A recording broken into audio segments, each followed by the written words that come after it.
आरव बेटा, मुझे तुमसे कुछ जरूरी बात करनी है। जी पापा, क्या बात है?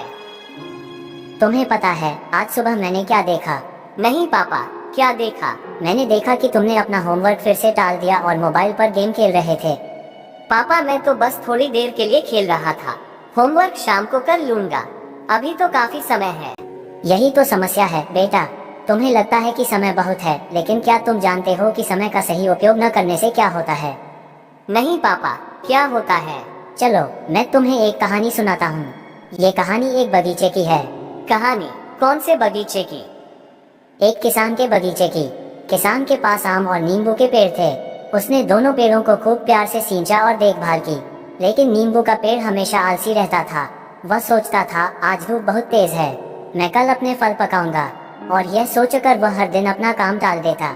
और आम का पेड़? आम का पेड़ समय का महत्व समझता था। वह हर दिन सूरज की रोशनी और बारिश का भरपूर उपयोग करता। उसने जल्दी ही मीठे और बड़े आम उगा लिए। गांव के लोग उसकी तारीफ करने लगे। और नींबू का पेड़? नींबू का पेड़ समय गंवाता रहा।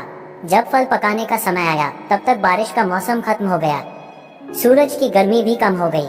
उसके फल अध पके रह गए और कड़वे हो गए। ओह, तो नींबू का पेड़ पिछड़ गया क्योंकि उसने समय बर्बाद कर दिया। बिल्कुल सही बेटा, समय बर्बाद करने से हम अपनी क्षमता का सही उपयोग नहीं कर पाते। पापा लेकिन मैं तो अभी बच्चा हूँ, मेरे पास तो बहुत समय है। समय किसी का इंतजार नहीं करता बेटा, यही बात सबसे महत्वपूर्ण है।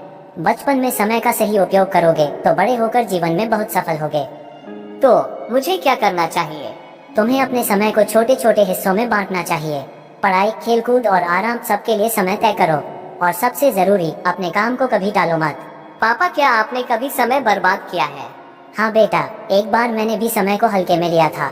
जब मैं तुम्हारी उम्र का था तो मुझे एक कहानी लिखने का मौका मिला। मैंने सोचा कल लिख लूंगा, और इसी कल के चक्कर में वह काम कभी पूरा नहीं हुआ।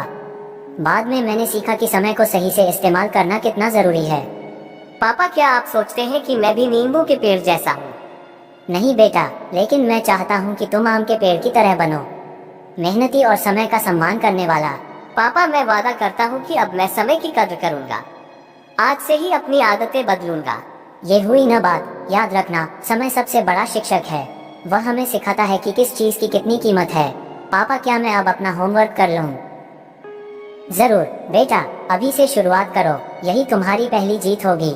धन्यवाद पापा, आपने मुझे आज एक बड़ी सीख दी। अब मैं हमेशा समय का महत्व समझूंगा। मुझे तुम पर गर्व है बेटा। याद रखना, समय तुम्हारा सबसे अच्छा दोस्त भी है और सबसे बड़ा दुश्मन भी। ये तुम्हारे ऊपर है कि तुम इसे कैसे इस्तेमाल करते हो। समझ गया पापा, अब मैं कभी भी अपने काम को कल पर नहीं छोड़ूंगा। बहुत अच्छे, चलो अब तुम्हें तुम्हारा होमवर्क करते हुए देखकर मुझे खुशी होगी।